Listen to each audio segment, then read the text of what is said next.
What's up, guys? Welcome to a new show on the channel called The Arena. We will be covering sports and politics every week. I'm joined by Oliver Akar, my friend from the Kamala Harris campaign in Erie, Pennsylvania. How are you doing, Oliver? Pretty good, pretty good. First show, a lot of new nervous energy. It's going to be a fun show. I worked with Noah in Pennsylvania. He was a campus organizer. I was a field organizer. They put me into the boonies. Rural organizing is always the fun thing to do, and it's always fun to talk with friends about sports, especially when he's a Giants fan and I'm an Eagles fan. So it's always a fun thing to do. Yeah, I'm sure it will be very civil discussions about the Eagles commies game.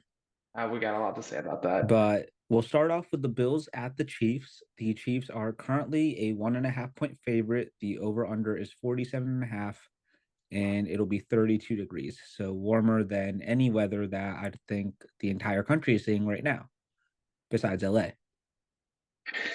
Jesus. Great way to start off the new show.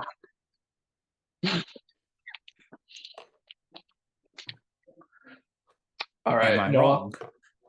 Well, you're not wrong at all, but all right. What are the ultimate factors in this game? I mean, the obvious one, your GOAT, Patrick Mahomes. I mean, he's going to show up. We know that. I think the ultimate question for me is, will the Bills show up? Will Josh Allen show up? Or better I question, will the Bills defense show up?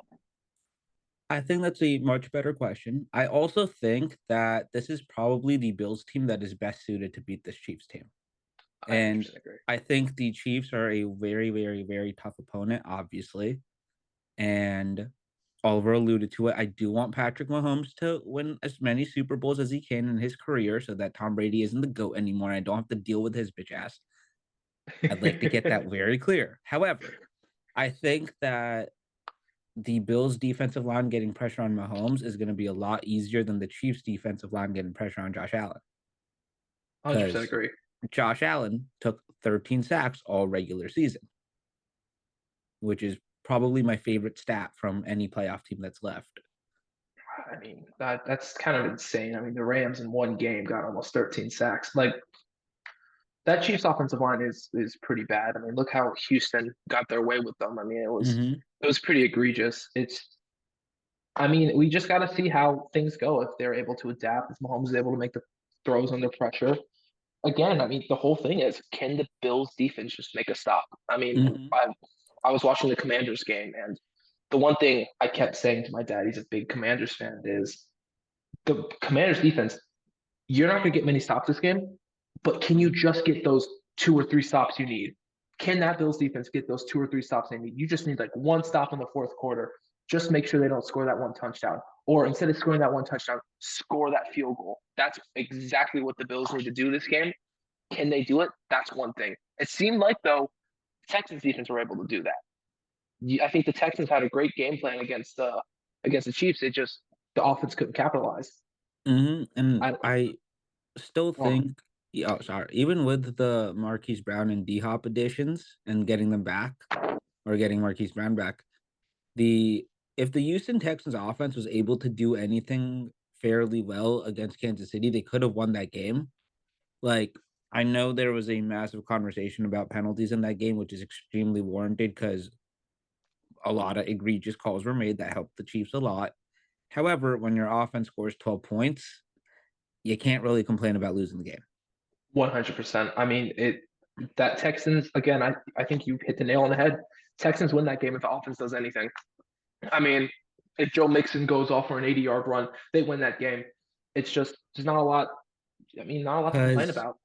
I will maintain that Steve Spagnuolo is the best playoff defensive coordinator that we've seen in the last 2 decades.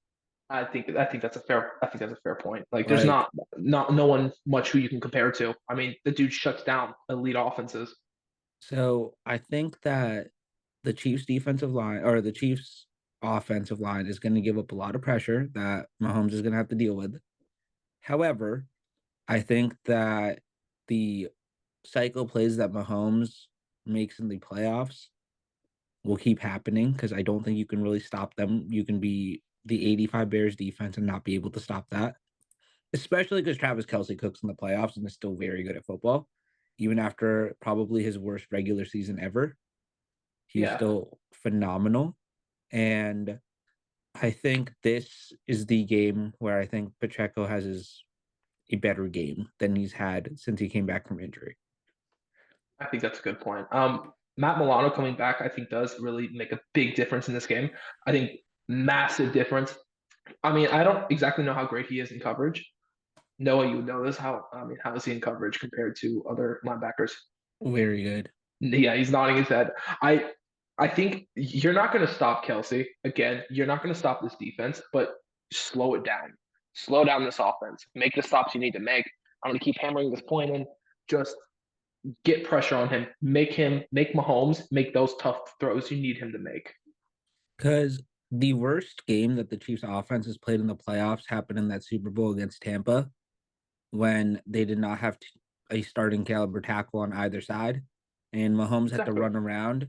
And him running around all that much and him not having time makes it a lot easier to cover Travis Kelsey, makes it a lot easier to cover the other receivers, stuff of that nature.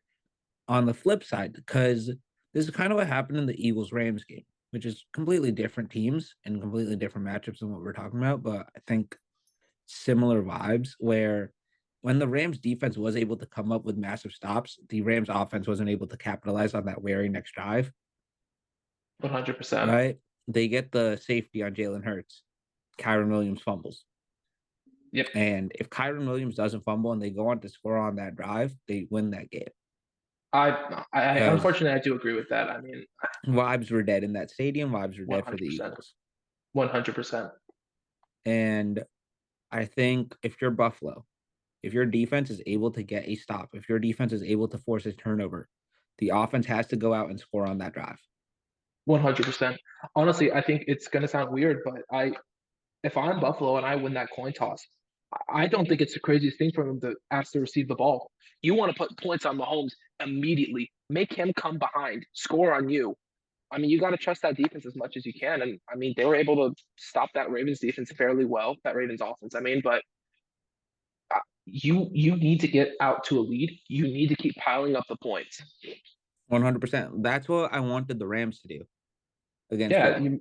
you made that point against me, and I was like, it was a great point. I mean, it was a phenomenal idea, and I think it works for the Bills. The Bills have the better offense in this game. I don't think that's a very hot take. Like No, not at we're all. going up against skill positions. I mean, Bills defense. I mean, Bills offense versus Chiefs defense. Chiefs defense is nothing special. I mean, you have Spagnola. They're not great, but you have Okay, Spagnola.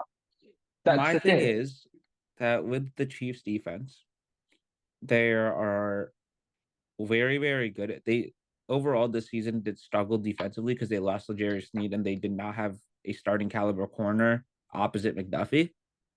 However, they've gotten a lot of people back from injury, just like the Bills defense. I think Jalen Watson is the corner that they just got back who practiced and then played against Houston. And I think that makes a massive difference because Spag's philosophy has been getting a rush with four, having a do it all linebacker, Nick Bolton, and then you have good secondary players. Very, very similar to Evangio defense. Very similar. And, that's why Antonio Pierce back in the day was such a good player. Shout out. Should be the Giants DC, but we're not going to fire Shane Bowen. That's a separate issue. However, And thank God for that. but no, I think, and then the other thing is the Chiefs defense. How well do they play against Buffalo's run game? I I mean, think Cooks. Oh, sorry. James, oh, sorry, I was going to say James Cook has been cooking all season. 100% agree. He is going to get a massive amount of money this offseason, As he should. and as he should, 16 Thank you, rushing Saquon. touchdowns. Dude, no, not okay. Saquon, Joe Mixon, Josh Jacobs, and Derrick Henry saved the running back market. 100%. 100%. And I think They saved that shit so like all four were new additions to their teams this season, and all four of them had great years.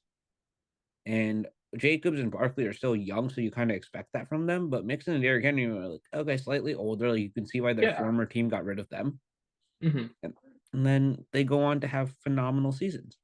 I genuinely thought Mixon was washed after this year. I thought Texans signing him, I was like, this makes no sense. Not a I mean, I live in Houston. I don't think I thought it was a very oh, we're spending money to spend money move.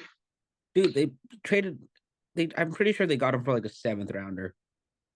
Oh, I thought it was a free agent. No, no, no, no, no. He got Oh, it was a okay. trade. The Bengals were about to cut him, and then the Texans came in last minute to trade for him. Okay. And it might be a little bit more than a seventh rounder. I might have gotten that wrong. However, I think it was. I mean, I'm gonna go on a bit of a tangent, or just Hmm. make one hot take right Yeah, of here. course. If the Eagles do win the Super Bowl, I don't think it's crazy to say that Saquon Barkley is probably the greatest free agency signing of all time. I mean, you win if 2,000 yards rushing has the chance to beat their all-time rushing record if we go on to win the Super Bowl with that caveat. It would be top five for sure, right? I'd probably say top three. However, Mhm. one and two are Peyton Manning and Tom Brady in that order. I was gonna say I Peyton. hate to say Tom Brady to the Bucks, but it was. And then Tom Brady's number one up over here. Peyton Manning, obviously the greatest free agent signing of all time. That's fair. Because That's fair. also because it took, I think at that time, I kind of wish that like Twitter and social media was alive back in the day when that entire saga went down that offseason. Because I think the day that Peyton got cut would have been like an elite internet day right now. Mhm. And then the Broncos were fairly ballsy to sign a guy after four neck surgeries who was like 35. Couldn't feel his fingers. I mean, it was a very interesting move. That offense was set, but like it was. I mean, it was a wild move. Peyton, obviously hindsight, move worked out perfectly. But like, I remember the day he signed with the Broncos, and just thinking to myself, wow, this is like phenomenal move by them. I was also Oh, 12 and didn't know football, so same. I was just like, oh, Peyton has a job. I'm rooting for the Broncos now. same here, same here. So yeah, you want to move on to the Eagles commies game? Yeah, I'd like to hear your thoughts on this one first as an Eagles fan. yeah, yeah. What's the opening spread? Oh, Eagles are currently 6-point favorites. Okay. All right. So I'm gonna be honest. I think we're going to win this game. I love Jaden. I mean, he's been nothing but probably the best rookie of all time this year as a quarterback. I mean, RG3 with all the intangibles, everything you wanted him to be. The city loves him. DC. I mean, I'm born and raised in DC. I live in Texas, but oh my God, everyone loves Jaden Daniels. But we faced. I mean, obviously we're in the same division. We faced Jaden Daniels twice this year, and we beat them pretty pretty decently the first time with Jalen Hurts. Second time was a very close game, and I think everyone loves bringing up that second time recently. But that was with Kenny Pickett before Kenny Pickett knew what he was doing. I make this point to Noah. I made this point during the game. If Tanner McKee starts that game, we win that game. I am a Tanner McKee supporter through and through. Love Tanner McKee. I think that Commanders team is extremely beatable. I think them beating the Lions, they had a perfect game plan against them. Rack up the interceptions, rack up the turnovers, which against the Lions and Jared Goff, very doable. Against this Eagles team, a lot harder. That is the one thing I respect Kellen Moore and Nick Sirianni with working with Jalen Hurts this season, offseason. He has limited the turnovers. I think we win this game. I think we can get the stops to Jaden, and I think our offense is able to score on that defense. I mean, it's just football. We score more points Mm-hmm. than them.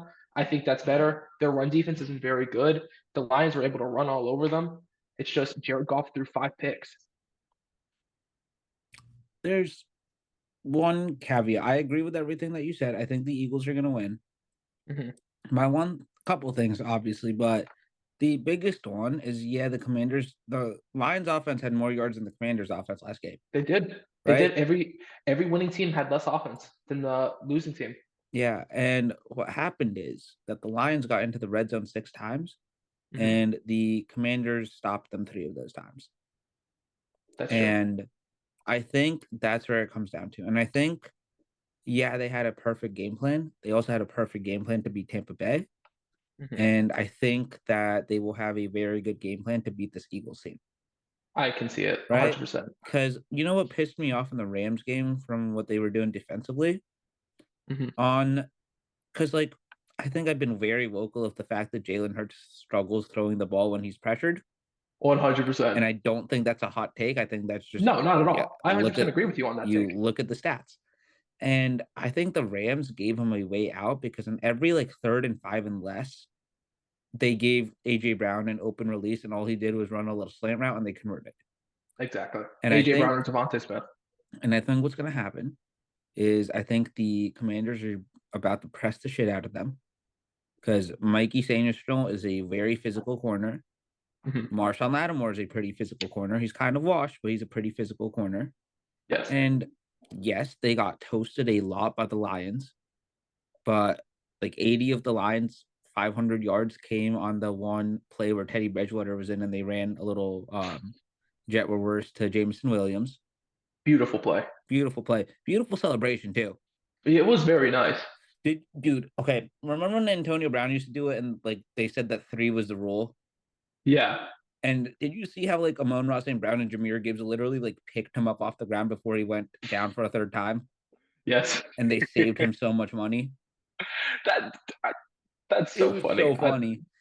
No fun league, am I right? No fun league. But I think the biggest issue for the Commanders is that a dude by the name of Trent Scott is about to start at right guard for them in the NFC Championship Exactly. game.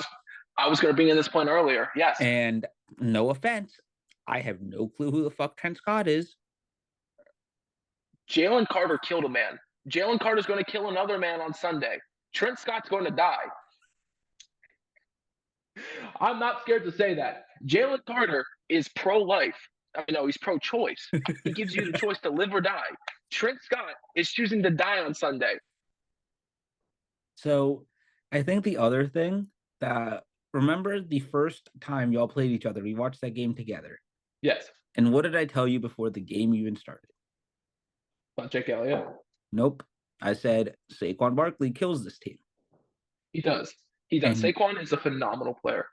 No. Saquon's great. But Saquon in particular, throughout his career, has killed the Washington team. Whatever their name may be, he has assaulted them. Do you want to know what his stats are against Washington in 11 career games? Please tell me. 1,090 rushing yards. Oh my God. 422 receiving yards. 12 total touchdowns in 11 Dude. games against Washington. And So I think that Saquon is about to kill him. Mm-hmm.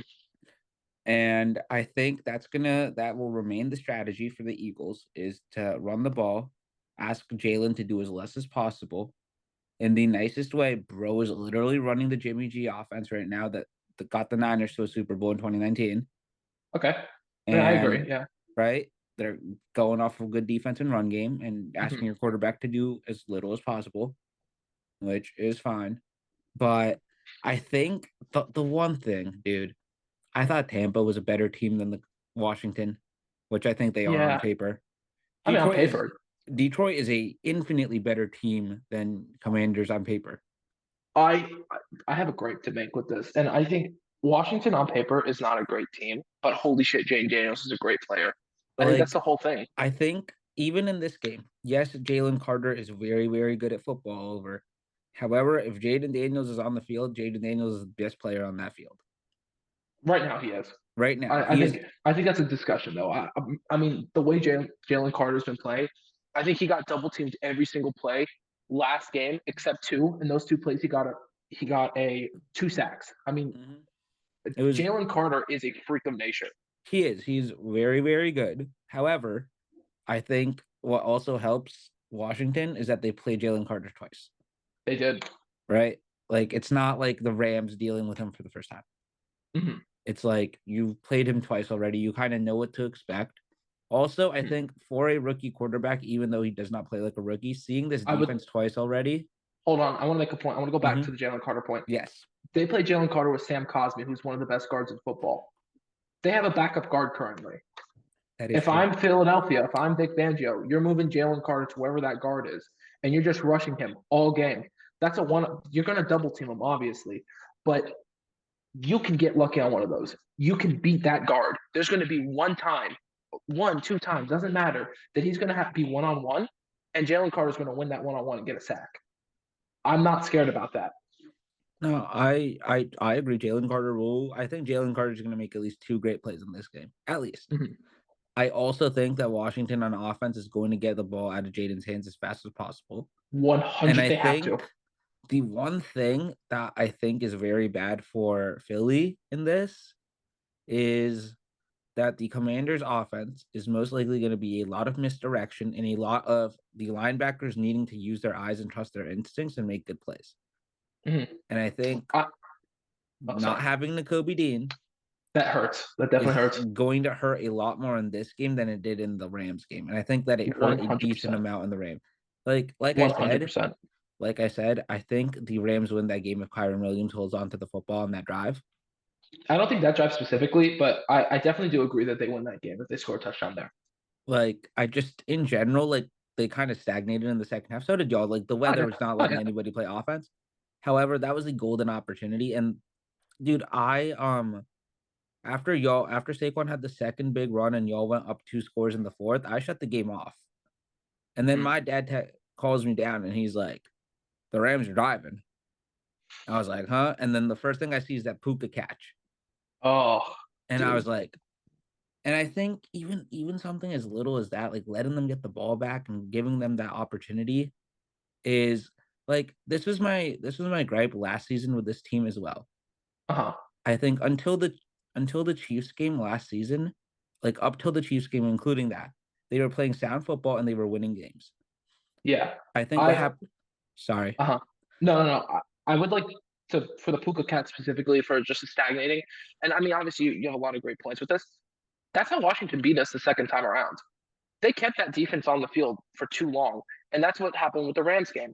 If it's time of possession, it has always been time of possession on how to beat the Philadelphia Eagles, all the way back to 2022. You remember watching that Colts game, right? We were going on Yeah. that little slide. Colts were beating us all game because they had the ball all game. You just Mhm. keep the ball, just keep pounding that defense. Make Jalen Carter tired. Make Milton Williams tired. Make fucking not Jordan Carter, Jordan Davis tired. I mean, Yeah. you're just gonna keep pounding them. Mhm. Just keep us on the field, and it's not over, but it's going to hurt us a lot. And I think that's a really great point, especially because the Commanders go no huddle more often than anybody else, Exactly. and they're going to tire y'all the fuck out.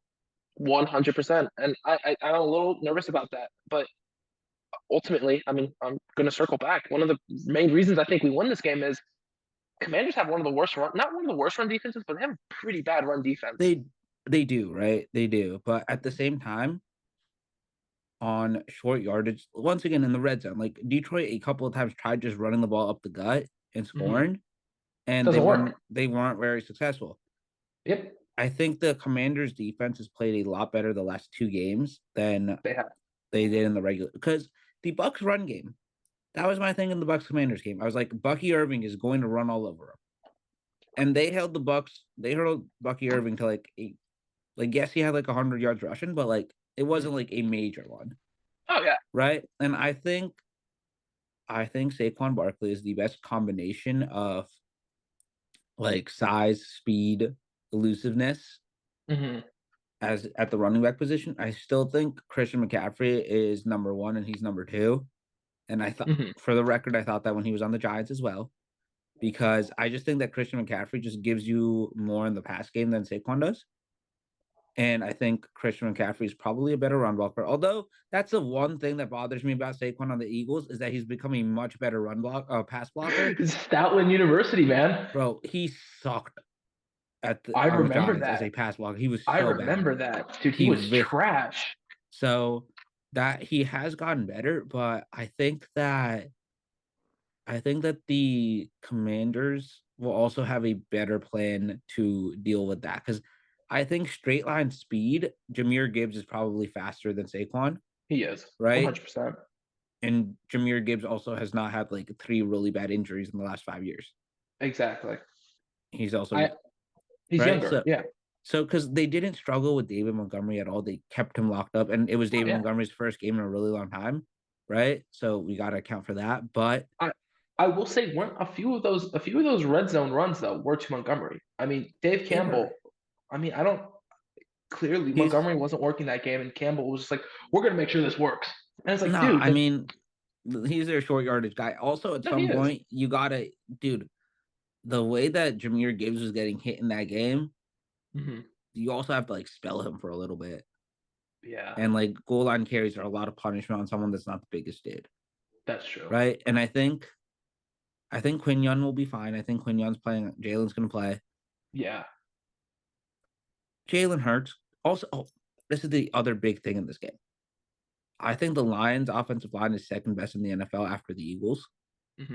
And I think the Washington defense did a surprisingly good job getting pressure on Jared Goff. They did. And That I, that was another point I wanted to make as well in our favor, but keep going with yours. the Eagles' offensive line is Hmm. better than Detroit. At the same time, they gave up a lot of pressures and sacks to the Rams defense. Now, the Rams They defensive did. line is extremely good. However, if you look at Washington, Deron Payne, Jonathan Allen, Dante Fowler, that is three first round Extremely picks. underrated. Extremely underrated defensive Extremely. line. And the other thing that I think matters in this is that Dan Quinn has played the Eagles a lot.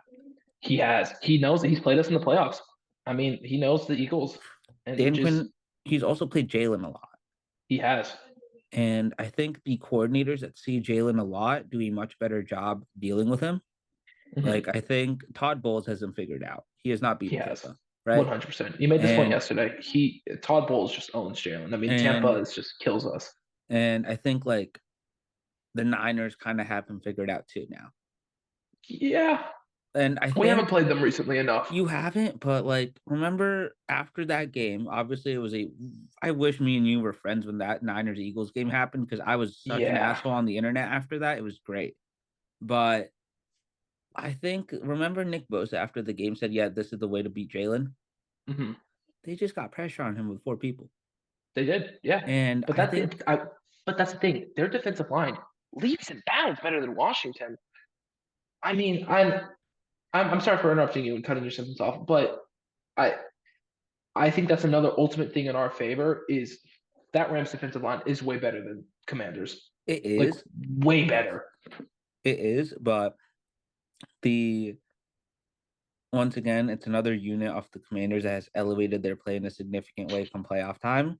They have. And I think that I think the Eagles offensive line getting their ass kicked last week by the Rams will make them play better in this game because Statlin's probably going to get on their ass As he should. I mean, as he he should. 100% should. And so I think that will end up being a net benefit. Once again, though, if you force Jalen to make 10 throws under pressure, you have a very, Yes, very good chance to win a football game. you do. I think it'd be very interesting to see because they were blitzing a lot that game, the commies. Like they had to send a house just to get to Jared, and it was working for them. Like that's the thing. The blitz works very well against Detroit. It doesn't work that well against Philly. So if I'm the defensive coordinator of the Commanders, right, and I have to beat Hmm. Jalen Hurts, what I do is I start with four, but the number one most important thing, in my opinion, is you get very, very physical with the Eagles receivers. Yes. You, Okay. I'm sorry. oh, no, you're good. I By said the way, you Commies had 2 sacks last game. against the Eagles or No, against Detroit. against Detroit, They only both had on two. Dorrance Armstrong. Yeah, they only had two sacks, right? But they were forcing negative plays in the run game. Dante They Fowler was a were beast in the run game. phenomenal game. He had a very, very good game. And I think Detroit offensively does a lot of things similar to Philly, Mhm. right? I think run game, like using a zone run game and things of that nature. I also and kind of receivers are kind of similar where like Amon Ron, AJ are like your bigger physical guys, and then you have like Yeah, slightly speedier, smaller, smaller faster guys, guys. right? And Jameson Williams and Devontae Smith. I think I think Amon Ra is probably a little bit better than AJ Brown. I think I wouldn't go that Devontae far. Smith is a lot better than Jameson Williams, Yeah. right? And I think Amon Ra just will puts up better counting stats, and I think he's a better run blocker. And I just think he's a little bit better used in the Detroit offense. And AJ is bad. Oh Like yeah. I'm saying, he's a little bit better than AJ because of that, just because of how Hmm. they're used. But if the Rams pressed and were able to stop those little slant routes, what happens on that specific play whenever you can make Jalen think twice about throwing that, then he has to Hmm. hold on to the ball. He has to make a decision while holding on to the ball and not to ever advocate for hurting someone. Obviously, not doing that, but you can get hits on them. Frankie Louvu, And like Frankie if Louvu. you, and as we saw in the Rams game, Mhm. if you repeatedly are just being physical with Jalen Hurts, it will catch up to him at some point. And It it will. also messes up his play for the rest of the game. It does. I think another point to bring in, Jalen is coming into this game hurt. He's not at 100%, and that is definitely going to hurt us a lot. Like, he's not going to be able to make those throws you need him to make. I mean, he'll be able to make slant throws, or what was it, like the wheel routes is what he runs. Mm-hmm. I mean, that's what we're running pretty much already. I don't like that he's coming into this game hurt, but I don't know how much it's going to affect the And game. then defense, like offensively for Washington, I Mhm. think going into every game, we've said, because think about the Lions game. The Lions are coming off probably the best team defensive performance that we've seen all season, Mhm. which was that week 18 game against Minnesota. Yes. And you're like, okay, Aaron Glenn is clearly cooking, and you're chilling, and you're playing a rookie quarterback who's on the road in a very, very tough environment. Yes. AJ Brown was limited to practice today, by the way. Was he really? Yes. I think it was rest, right? I don't think so. Probably, I think. He hasn't had any illnesses or anything like that. I'm pretty sure it was rest from what I heard. Okay, Let me so check. But yeah. right, and I think that what it comes down to is it's kind of like the Mahomes thing where you can do everything right, but the player is just of such a high caliber that he makes the plays that he needs to win. In the Bucks game, the most impressive thing that I've seen Jaden do all season is that play that they had to convert to get the first down to end the game. Hmm. Elijah Kansey had Jaden Daniels, He did.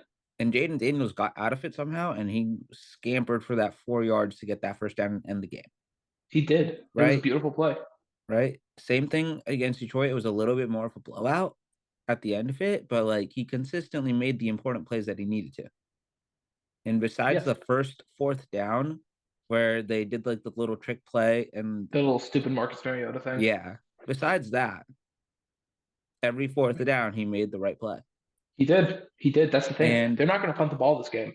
they're not. And I think that's the biggest, like, just mental psyche thing that I'll come down to that could hurt Philly in this game. And we've seen other teams succumb to this Hmm. is the Eagles have a lot of pressure. Yeah. You're playing a lowly division rival who has sucked for so Yep. long. You're playing a rookie quarterback. You have one of the best rosters in the NFL. You have Vic Fangio, Kellen Moore, Nick Sirianni. Like, you have good coaches. This is probably like one of your best chances to win a Super Bowl, given how the map is playing out, and you ended up playing Washington instead of Minnesota or Detroit, 100%. right? There's a lot of pressure on you. Oh yeah. Washington, on the other hand, is literally been playing with house None at all. money since week 1. None at all. I mean, And he's playing free. I mean, no monkey on his back, no nothing. And I mean, that's a not great feeling to play with. literally I not mean, every single player.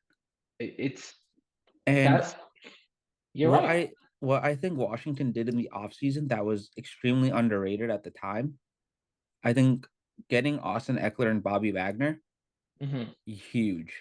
Two players everyone gave up on. I remember when they signed Austin Eckler, I was just making fun of my friend for that. I was like, dude's wash, he's terrible. I mean, Yeah. you look at Eckler last year, he could barely run, and I mean, for God's sakes, this year he's phenomenal. Because Like they don't need him to do a lot, but I think it was like a 3rd and 8, and they needed to get it, and he caught a he little got check it. down, and he made it. He did a really nice little spin move there, right? Mm-hmm. I mean, it was a phenomenal play. They're turning back the clock. People are coming to play for Dan Quinn. I mean, that's the thing. That's the Sirianni and Dan Campbell philosophy of coaching. You get your players to play for you, and that's what Dan Quinn has. People, I mean, for God's sakes, look at all the Cowboys players they got. Tyler Biotish, Dorrance Armstrong, Noah, I cannot pronounce his last name, but that cornerback. Igbenogany. Exactly. But I mean, fuck. Teams do not lose starting centers. I mean, that's the Dan Quinn effect. People want to Mm-hmm. come play for him. Even Marshawn Lattimore, for God's sakes. Like, it's wild. This Washington team, no one has ever wanted to play for. No one in free agency wanted to go to Washington. Now it is a desirable destination. Mm-hmm. It's a And fun place to play. I think the other thing that's driving this team, Mhm. because yes, we've talked about some of the most notable additions, obviously Jaden, but a lot of people on this team had to deal with Dan Snyder and his people. Exactly. This is the fuck you, Dan Snyder season. 100%. Bill Simmons brought that up earlier. That he said that Bucks game was the fuck you Dan Snyder game. This is just the season ultimately. This deep playoff run, fuck you Dan Snyder. It took you were the owner for 24 years and you only had 2 playoff wins. Well, we have 2 playoff wins already. And imagine if in the first season after he leaves, they go into Philly and they beat the Eagles That shit and would they be go to the wild. Super Bowl. I'm gonna be honest. If they were to beat Philadelphia, I think they're the favorites to win the Super Bowl. I would take that team over any other team. They're not going to make them the favorites over the Chiefs or the No, Bills. not at all. Not at However, all. however, I can see that. I would. It. And this is a very hot take I have right now. I think the worst team in these championship rounds are the Kansas City Chiefs. For sure. I mean, yeah, there's nothing on that team I don't like. I don't really like. That defense isn't great. I love Chris Jones, phenomenal player. Trent McDuffie, phenomenal player. The rest of the defense kind of sucks. You got Spagnuolo though. That's all you need. You need 2 elite players in Spagnuolo. I mean, that offense. Who the fuck besides Patrick Mahomes is on that offense? Travis. Hurt ass. Well, okay, fair enough. But Travis kind of sucks this year. You said it earlier. He's having the worst season of his life. He sucked. No, I said he had the worst regular season, and then he came back in the playoffs. He's cooking right now. And he had But to be 117 fair, yards and touchdown. who the hell is the linebacker for the Houston Texans? No, they have Henry To'o is a very good linebacker, and they got Azeez Al-Shaair. So that's the other thing. Defensively, the Texans tried a safety, a corner, and a linebacker on Travis Kelce. Didn't work. Nothing worked. Nope. I remember watching both of the Eagles Super Bowls, right? And it was the same. It was funny how not similar, but like certain aspects were similar, and that being an elite tight end, like Travis Kelce and Rob Gronkowski. And I was talking to my brother before the Patriots Super Bowl in 17. He's telling me, "Oh, who's gonna grab Gronkowski?" And I was like, I think you got to put a corner on him. We put a corner on him, it doesn't work. We put a linebacker on him, it doesn't work. Same thing in the Chiefs Super Bowl. We put everyone on him, it doesn't work. He's an elite player, but like, I don't know. He's I I don't know. Just one of those things. But besides him and Mahomes, I don't like that Chiefs offense either. Yeah, I mean, the interior offensive line is very good. It is. And also they kind of I think they're gonna keep playing Joe Thuney at left tackle now, which is fairly interesting. Yeah, it's better than the other options. it is. And and this is the other thing I talked about it in my recap for the divisional round. Going back to the Eagles, Jalen Hurts has a longer time to throw by 0.2 seconds than any other quarterback that's left, and 0.2 seconds doesn't feel like a lot. It's an eternity. It's a very long time when you have 300-pound people you're running at you. Exactly. No, that is an eternity. I mean, the fact that he's able to have that is just great. I'm not gonna lie to you. If the Eagles win this game, I would like to say that I've been very unbiased and I have been right, and I have picked them to win all the games that they have won. I do not see them beating the Bills or the Chiefs. You made this point to me, and in hindsight, the Bills, I am more worried about the Bills than the Chiefs. Patrick Mahomes is by himself terrifying player. I trust Vic Fangio though. I trust Vic Fangio and his ability to get shit done. Here's the thing. Wasn't Vic Fangio was Vic Fangio the Niners coordinator in their first Super Bowl against No, that was Saleh. It was Saleh. Right? Yeah. If that does happen, I would go back and see the Vic Fangio versus the Mahomes games and see what happens. I mean, Fangio is I trust him. I mean, I would put him not on the same level as Spags, but he's like damn good. He is. I don't know how well he is playoff wise. I mean, he was the Ravens. He was on that 2000s Ravens. Wasn't he he was like the linebackers coach for that team. Or the D-line coach. I'm talking about he's won a few Super Bowls, I believe. I'm talking about like recent history. I mean, he was the DC for that Niners team. He was the DC for the Dolphins last season when they played the Chiefs in the cold game. I would like to say with that game, wasn't like they had like 7 or 8 starters out that game. That Dolphins defense. I They don't were think they so. were shredded defensively. Were they? They were, oh yeah, that was a big aspect. I mean, he was able to, not against the Chiefs, but against that Cowboys. I remember watching that game because a lot of my Cowboys friends were pissed off about that. They were shredded defensively near the end of that season. It I just made no will. sense. I shall take your word for it. I mean, but I trust Fangio a way I have not trusted the defensive coordinator on the Eagles in a really long time. I mean, Fair. what was his? Who's the Cardinals coach? What's his name? Gannon. Total blank. Gannon. Gannon, in hindsight, was a good defensive coordinator. The problem is with Gannon, he clearly got distracted on that Super Bowl run. He was like, "Oh, I'm not doing any interviews." Turns out he was doing interviews behind closed doors. We know Fangio isn't doing interviews, isn't doing anything like that. He is not distracted. So That's I another don't. worry I have about the Eagles is Kellen Moore is totally fucking distracted. That motherfucker, he needs to get out of Jerry's ass and start fucking paying attention. I mean, the thing is, right? It's not his fault. No, No, I it's no, I listen. I'm okay. sorry, but it's a deep playoff run your teams are making. This is the furthest your team has ever made the playoff that you've been a part of. You can wait till the end of your team's playoff run to have an interview. I don't see. I think this is a broader issue with the way that NFL interviews happen, Mhm. right? I don't No, it think it is. It is. is. I don't think it's anybody's fault to take an interview, right? Yeah. No, Okay, that's fair. I will present you an analogy that in putting it in our work terms. Hmm. Say that you're working on like a race that goes to like April or May. Yeah. And like a week before election day or 2 weeks before election day, a Hmm. campaign that goes until election day in November wants to interview you. And you Yeah. have an opportunity to line up a job post your current job being over.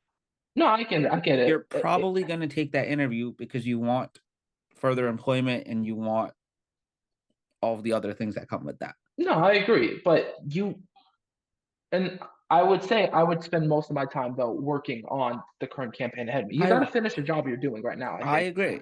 But I, I think I don't know. I think we're gonna have a very fun championship weekend though. Ultimately, I think so. My current plan is hmm. to head to Philly on Sunday afternoon, Our plan. potentially go hang out on Broad Street and get shit faced. You got to do what you got to do. And then Tuesday, the LA Lakers are coming to Philly, There you go. and tickets to go see my glorious king are about The goat. $150 right now. Yep. Respect. You got to spend all the money you can to see your goat. The Exactly. goat. The go. So, segueing to other things happening in Washington besides the Commanders being very good.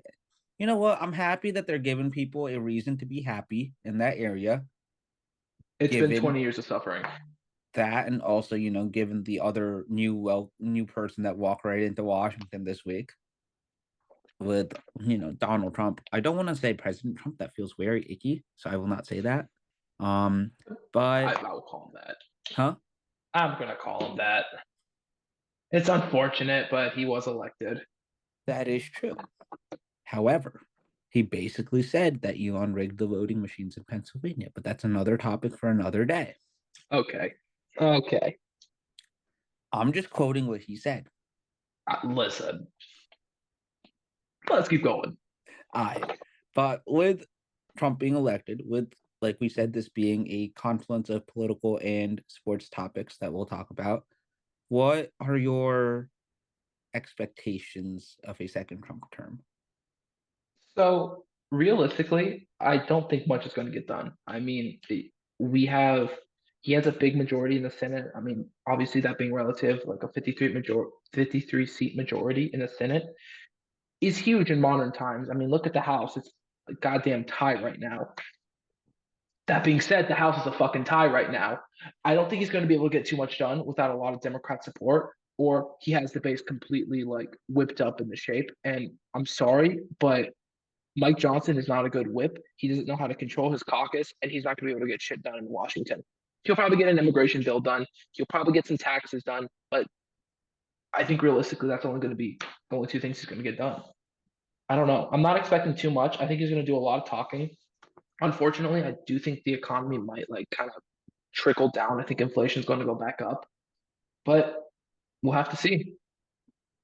What about Yeah, you, I Noah? I I agree. I think that his strategy, which is, I hate to say it, very effective, is Mhm. he says about like 25 bullshit ideas at a time. Like he will hit you every day with like 25 bullshit ideas, Yep. but at the end of the day, very little's gonna get done. And even like so far, I think what we're on day 3 of it right now, and like basically all he's done is just sign executive orders. There's been like, nope, oh, we want to get this bill done. I genuinely think by this point, like at least like COVID relief and like infrastructure bills were already being talked about in the Biden administration by day Yep. 3, and they were already actively working towards it. And I think this is a major difference between hiring competent people to work in your cabinet and hiring your friends and loyalists Exactly. Like Pete Hegseth, Exactly. right? And genuinely, this is very dumb given how people are feeling. My biggest disappointment is the fact that we're not going to keep up the spending on infrastructure in this country, because I think that is probably the most important thing that's going to be Biden's legacy, is that this was the first real investment in American infrastructure since the Eisenhower administration. Exactly. I mean, we even back in Trump's first term, they were talking about infrastructure bills, and they never happened. I mean, I used to do debate back in the day, and my whole argument was we're not going to be able to get shit done except infrastructure. Infrastructure is the one bipartisan thing people actually agree with in this country. Is fuck, I need to fix my roads. I need to fix my bridges. I mean, that's a damn shame that they're going to be cutting funding to that. I think too that another issue. I, I mean, he's just not good at getting policy done. I mean, he only did one piece of major policy his first term, and that was the tax cuts for the rich. Which, Mm-hmm. funny enough, that was the day he was the most unpopular ever in his presidency. I think he's going to do that again. I think he'll get some Democrats. He'll get Fetterman. Unfortunately, we'll probably vote for that. Maybe someone else that we don't know. I don't Mm-hmm. know, but he'll probably get some House members too. He'll probably get like a Gottheimer or the Yeah. what is it, the Problem Solving Caucus. They'll probably end up voting in favor of Mm-hmm. the tax cuts too. I Everyone think, who's no, I'm sorry. oh, sorry.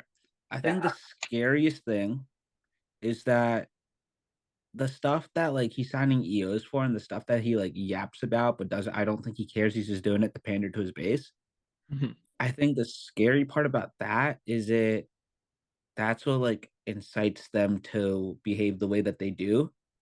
Mhm. That's what incites the hateful things that we're about to see happen. That's gonna Exactly. incite some of the violence that we're about to see happen in this country over the next 4 years, just like we did from 2016 to 2020. Yep. And I Exactly. think that is the more unfortunate thing, because the amount of vitriol towards the LGBTQ community, which I personally am not a part of. However, I do not get pressed about what other people want to do with their lives and how they want to live their lives because I'm normal, unlike some of 100%. you people. Because, wow, We're talking about you. exactly. But right, so I think that is the more worrying thing, and the thing that sucks about having Trump win again is those people feel extremely validated to feel the way that they do, and Hmm. they shouldn't feel that way. But for I think in terms of actual tangible shit that like he will do, I don't think it's gonna be a lot. I agree with you on that. Same.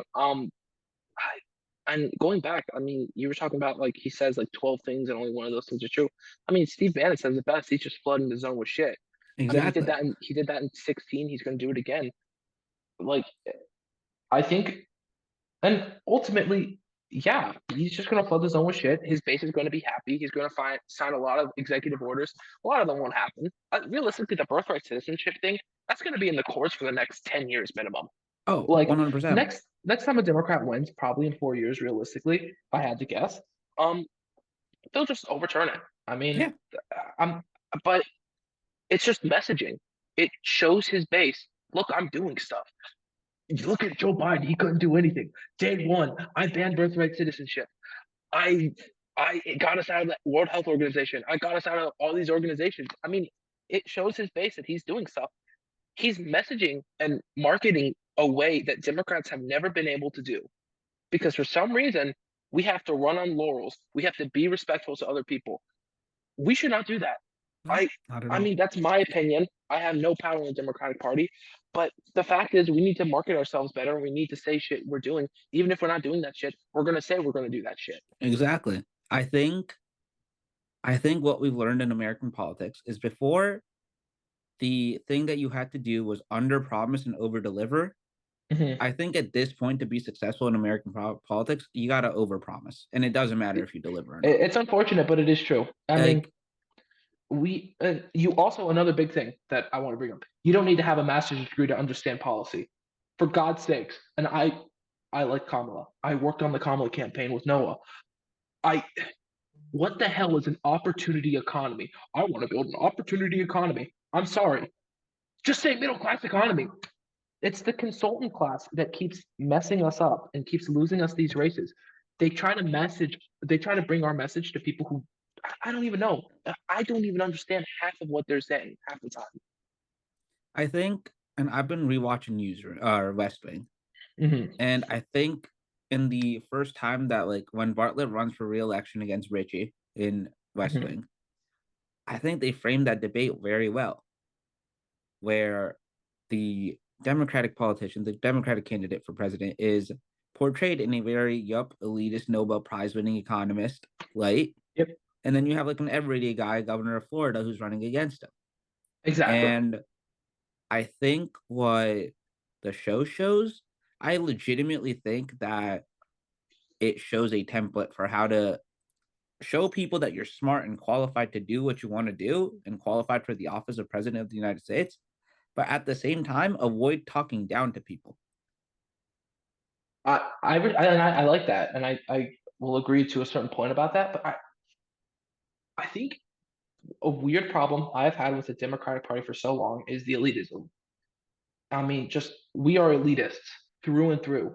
If you're a MAGA supporter, we think less of you. And I disagree with a lot of Donald Trump stuff, but he talks to people on their level, and we need to do the same thing. Mm-hmm.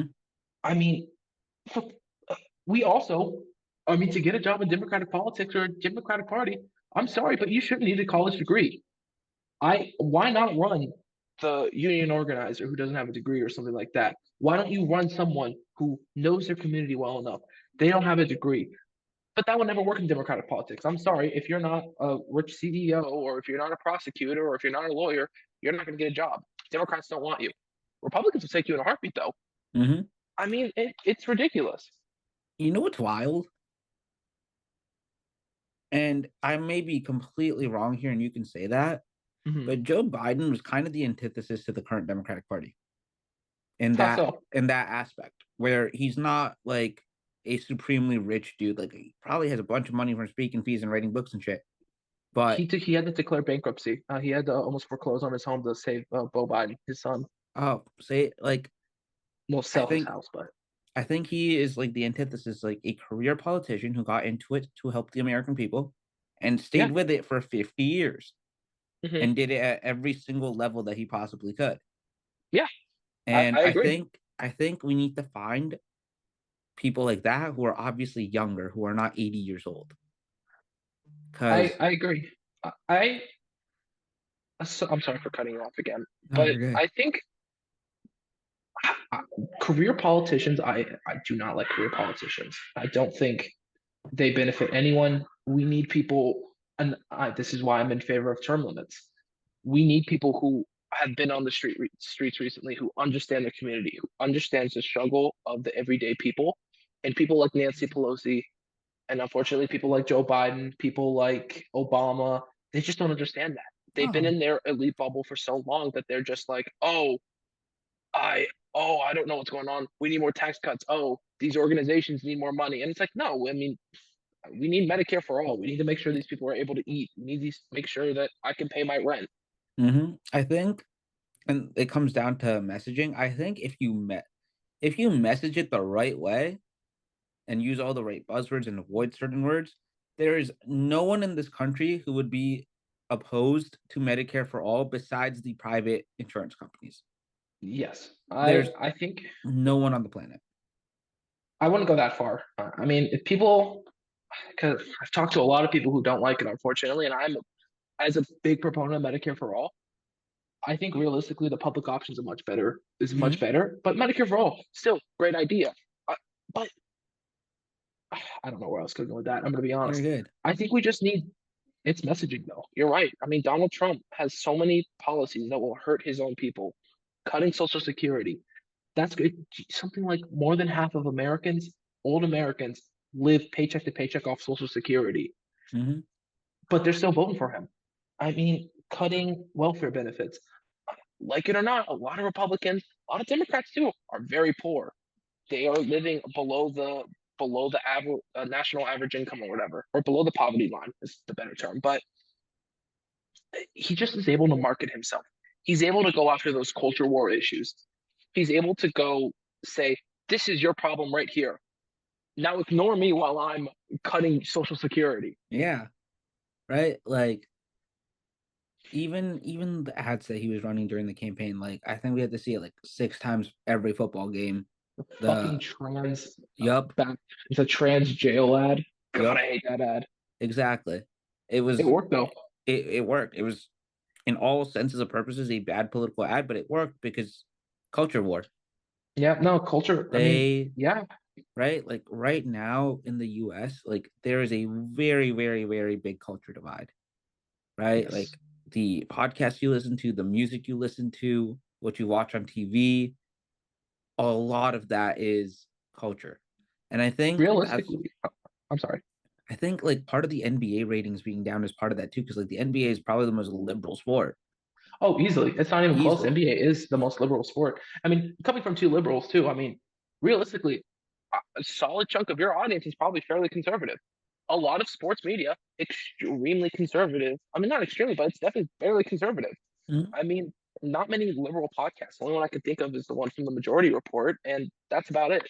Right. And I think another thing that we let Republicans get away with is saying that they're being canceled. Mhm. When if we look at the podcast world, if you look at books, if you look at literally anything, there is probably more conservative content out there than liberal content.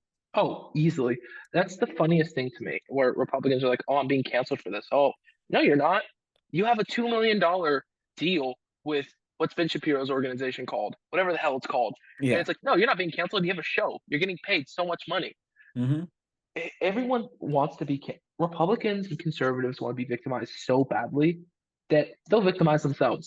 I mean, why haven't we canceled Donald Trump if that stuff is so real? Yeah. Why haven't we canceled Ben Shapiro? Why haven't we canceled Matt Walsh, Steven Crowder, stuff like that? No, because it doesn't exist. Cancel culture is not a real thing. It's it's it's there to distract us from the real issues. Hmm. Like, why can't I afford rent this month? Yeah. Why can't I put gas in my car? Why is gas expensive? I mean, why is inflation going up? Oh, inflation's going up because corporations are greedy? What? No, they're going up because they're giving money to Ukraine, Exactly. That's their whole argument. Oh, it's right? going up Like, because they're giving money to Ukraine. No, they're not. dude, the It, amount of times that I had to try to explain to people that we're not giving like actual money to it Ukraine, yeah. like legitimately was at my wit's end, right? But It's insane. and I struggle with this too, especially right now because I'm pissed off. But like, you're absolutely right. Where Democrats are elitist, they do look down Yep. at people that are Trump supporters, Or and support people in general. I mean, but yeah, poor. I agree, right? But I think there has to be a way to acknowledge that, quite frankly, you were wrong for voting for him, but at the same time, not like demeaning who you are as a human being. I respect that. I think, And yeah, keep I going. think as of right now, like we're 2 days in, like it is at the peak of its. He's at the peak of his hype right now. It's gonna die down Yeah, in a couple of days, it's only gonna go but down. But I think that right now it's very hard to do that. But I think by next year, I think you got to start being able to have conversations with these people and show them that he is actively doing nothing to actually help the issues that they voted for him for.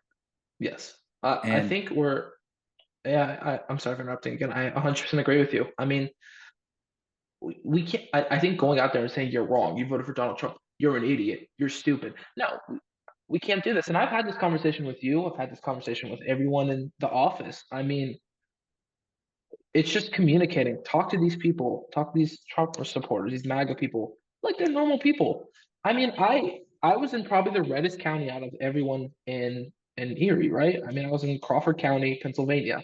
Not a liberal bastion, right? But I mean, I talked to so many Republicans, and they have the same issues as us. They have the same concerns as us. We just got to be respectful towards them. Be like, look, I'm out here campaigning for Kamala Harris because I just have a fundamental disagreement with Donald Trump. I don't think he's a good person, but I'm not going to tell him I don't think he's a good person. I'm going to say, look, I don't think he's going to do much on the economy. I think these tariffs are going to kill the economy, and I think it's going to make life worse. mhm. I also think that, like, I made a video about this over the summer, but Mhm. I think, people go to CNN and they're like, ooh, this is liberal people. And yeah, the people that they hire, Anderson Cooper, Jake Tapper, those people, they are probably liberals. However, if we look at how that network works, I'm sure they are extremely happy that Donald Trump got elected over Kamala.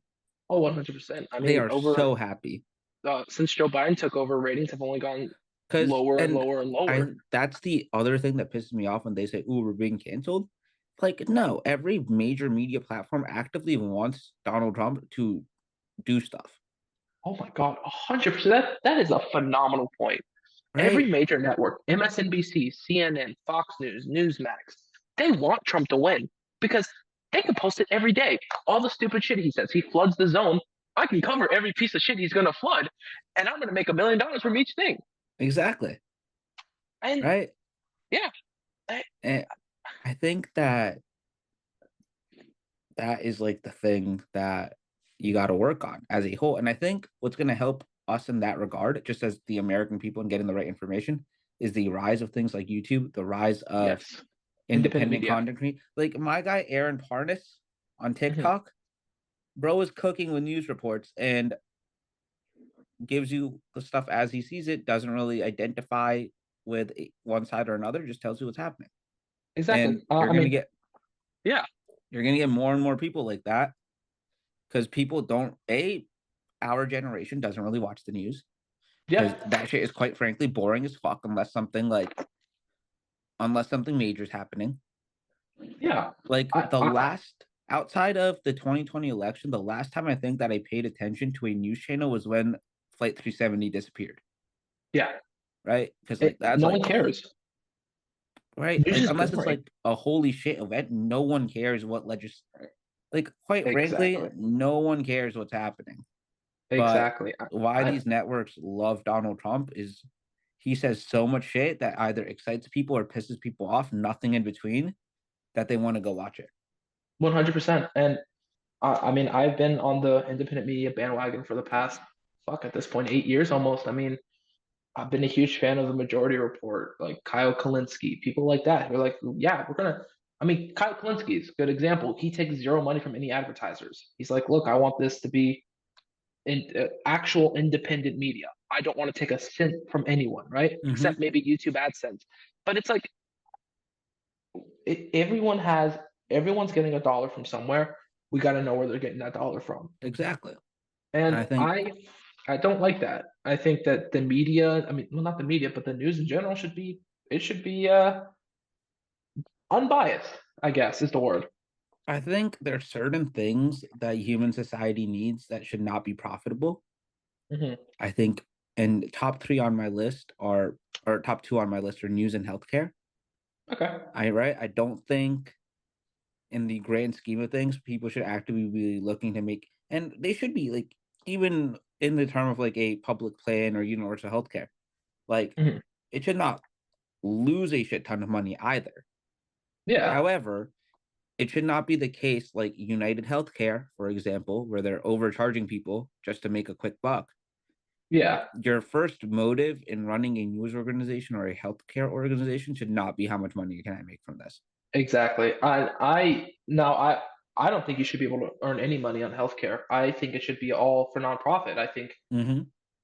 I mean, I'm not opposed to the government running it personally. I think that it's not the worst idea, but I see why it's there, right? I see why we're in a capitalist country, unfortunately. Well, not unfortunately, that's a good thing that we're in a capitalist nation. I'm not a socialist, but no, Right. but certain things I will agree with you should be free. I think healthcare should be free. I think education should be free. And well, free for no money being taken in from outside organizations. But yeah, I know. I 100% agree with what you're saying. Right. Like having been to Europe recently, I Hmm. think it gets annoying after a while, but there's a reason that every time you open up Safari, they ask you if you want to share your data or not.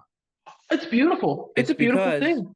while they are capitalistic countries, and yes, they are not as successful economically as the United States of America, but that's just because we're better than them. Because Europe, I mean, we're better than them in general. Come on. exactly.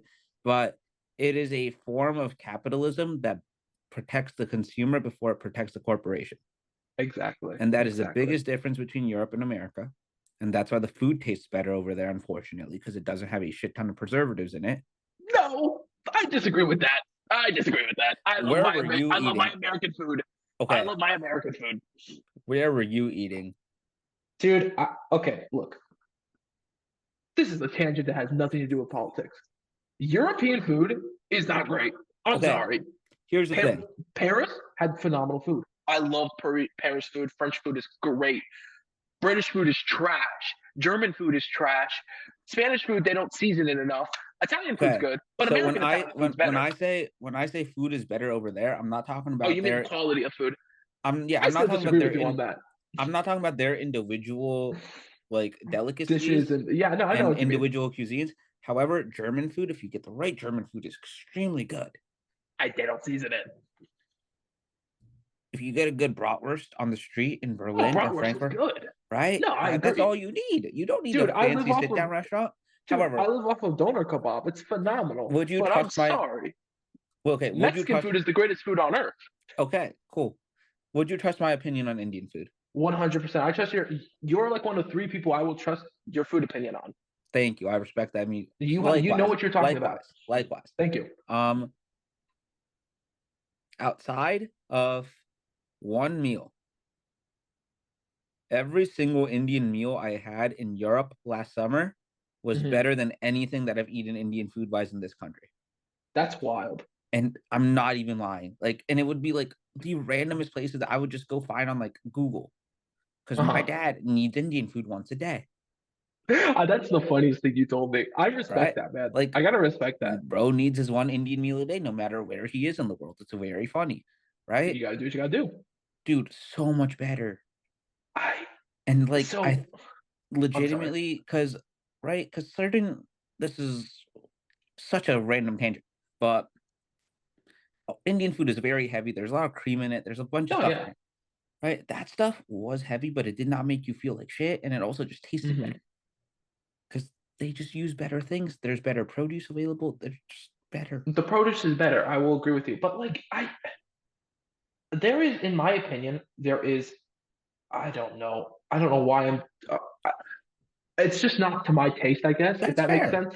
That's fair. But I don't know. When I was in Turkey, I mean, I spent a few months in Turkey, right? And the produce is just significantly better. I mean, God, the apples are phenomenal. The plums are great. The pomegranates are great. But I don't know. It's just not what I'm from, right? It's not what That's I'm used to. fair.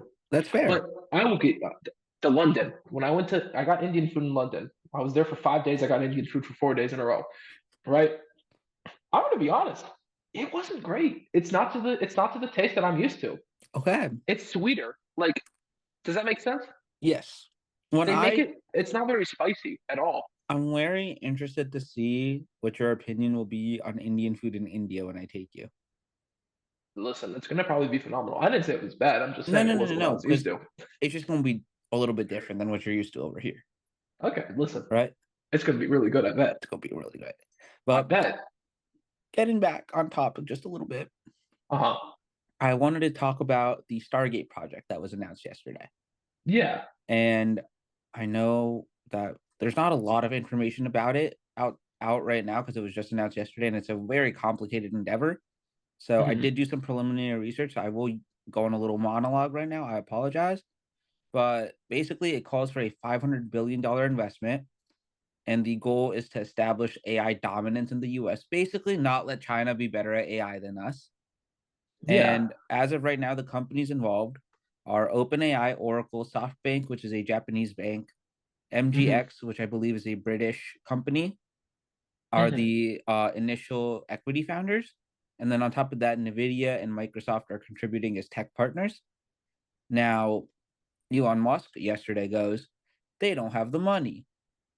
And I'll talk about this after I wrap up with the information, but I think this is a microcosm of how the Trump administration is going to go. Because obviously, this plan is backed by President Trump. It was announced at the White House yesterday.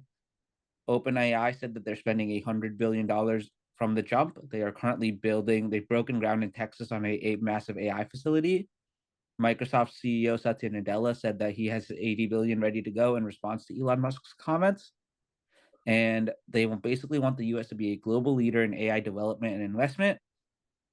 It's interesting. Stargate was a TV show and movie. Apparently, it's big in sci-fi lore, It's huge. Yeah, where Stargate's my mom's a big fan of it. apparently the device provided instant travel between planets. Mhm. And the Anthropic AI CEO, which is not a publicly listed company yet, but it's supposed to be like one of the emerging players in the AI game, Anthropic, the CEO says that the whole plan seems very chaotic. And I think what Donald Trump is going to realize is that all of the tech people that were behind him during the inauguration, all of the tech people that he will work with on this, and all tech people in general, they fucking hate each other, Oh yeah. right? No one likes each other. Why did Elon Musk say that they don't have the money?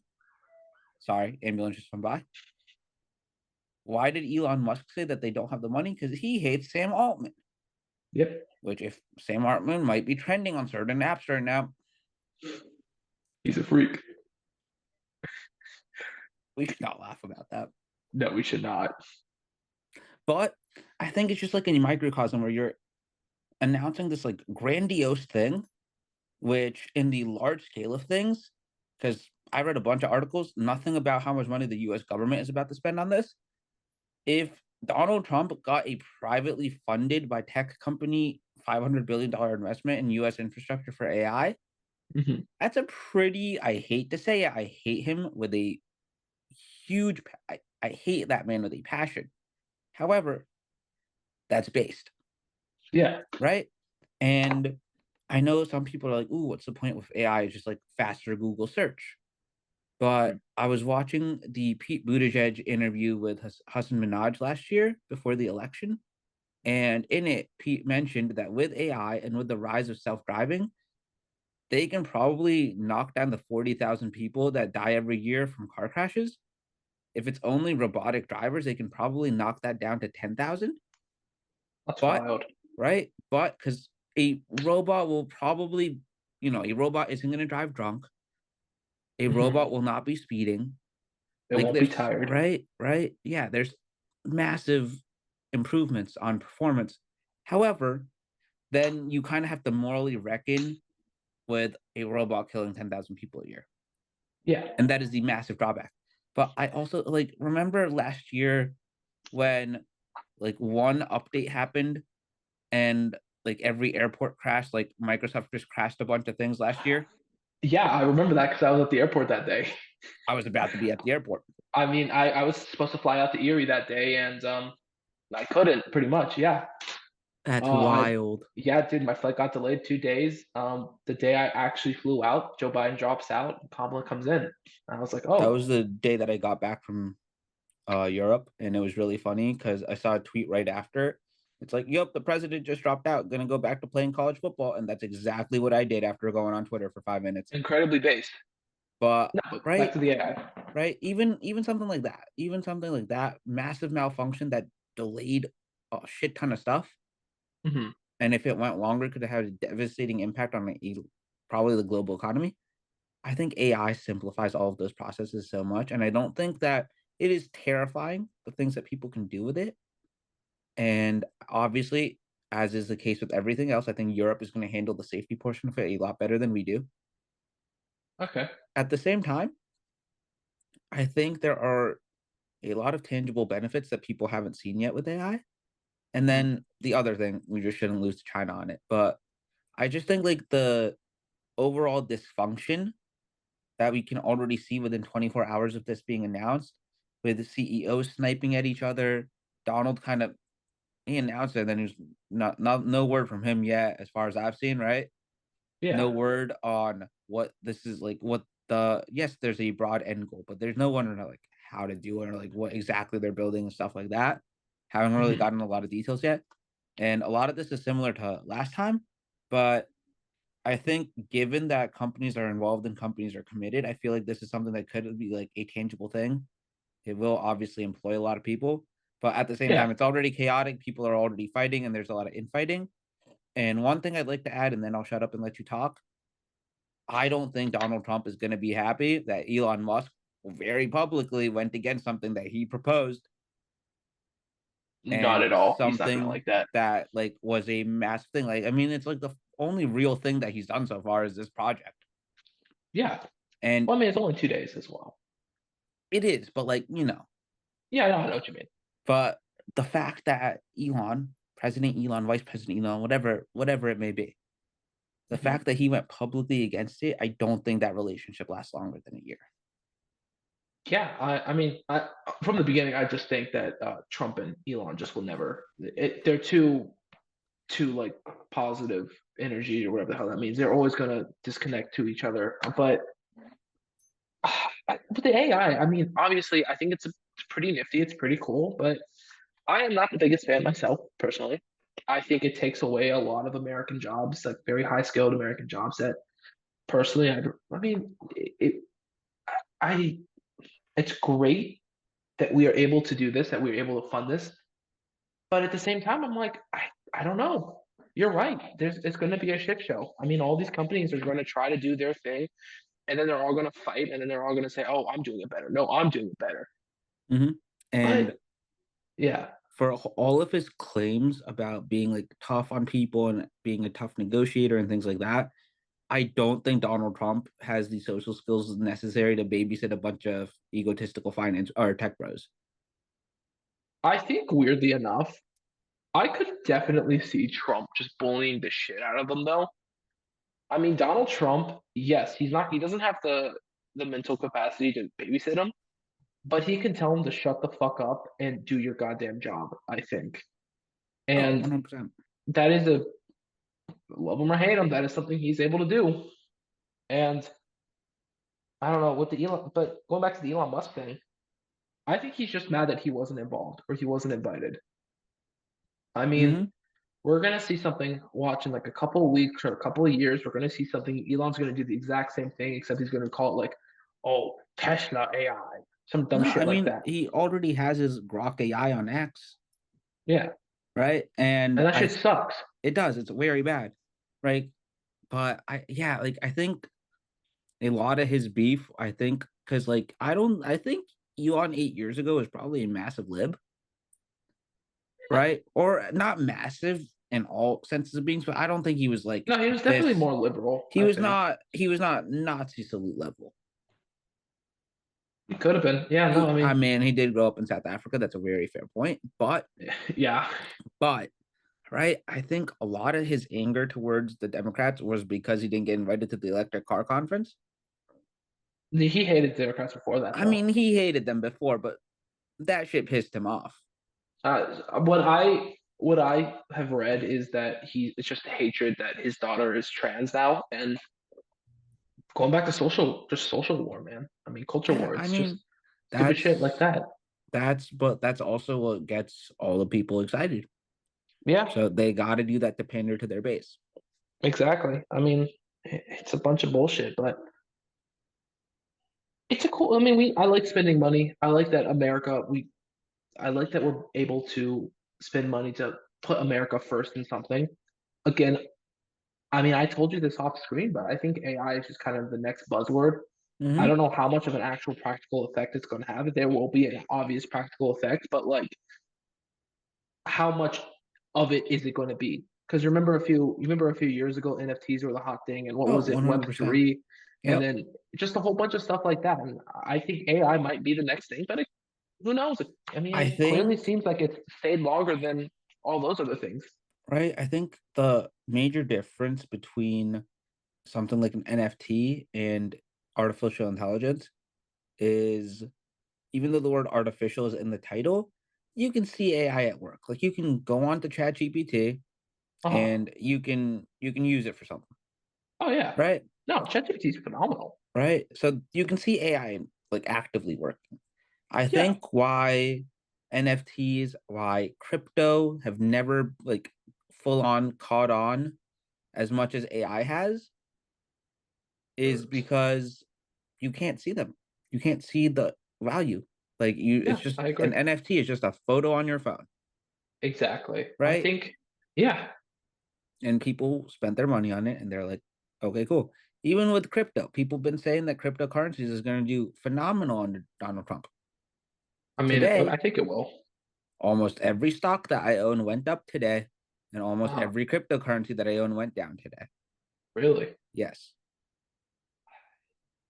It's going to be, I mean, going with the markets and crypto in general, though, I think I definitely could see Trump definitely increasing crypto, Oh, but crypto is such a volatile market that who the fuck knows what's going to it's happen? extremely Even the experts volatile. don't know.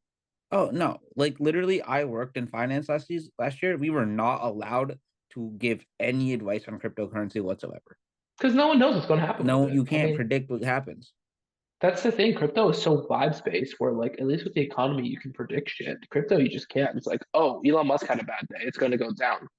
Oh, It's a lot of cryptocurrency is legitimately tied to how popular Elon Musk is at the time. mhm. And like 3 years ago, when for the most part, bro was still like, oh yeah, no, I make cars and rockets and other cool shit. Yeah. Cryptocurrency did very well, and I made a lot of money on it, quite frankly. Shout No, out same here, Dogecoin, dude. right? Dogecoin, bro. I bought Dogecoin Dogecoin. before it soared, man. I had a Shiba Inu. I was like, I gotta rep my dog, Exactly. literally. But I think we're I think day by day, both of their popularities are gonna go back down. Mhm. Like I wonder people will pull for Elon Musk's popularity rating or whatever the fuck. I don't think They they will, will, almost certainly. No, they definitely will. right? I would love to see that number right now and then what it looks like 2 months later. Yeah, I can look that up for you if Because you I want. think he's already hated by the left. I think he's gonna piss off Trump so much and piss off like the MAGA movement a lot that he's gonna be hated by them too. Oh yeah, for sure. And I think it's gonna be another situation where he's like with Steve Bannon 8 years ago, where he was here for 100 days. I would be shocked to see Elon leave within the first 100 days. oh yeah, 100%. And I think once again the beauty of him not wedding anybody, the beauty of him not really spending any time on any of his cabinet nominations is a lot of them are incompetent and won't do anything. Yep, And 100%. I think while that sucks to like kind of stagnate more development in certain areas for 4 years, Hmm. given what could have happened if you put extremely competent people in charge, Yep, maybe a better thing. a lot. Yes, exactly. But is there anything else that you want to add that you want to talk about for today's Not episode? today. No. Perfect. Thank you guys for watching. Let us know what you think in the comments, and we will see you next week. Peace. Sweet. See ya. Wait, hold up. Don't hang up, by the way. Yeah, I gotcha. I'm going to stop recording.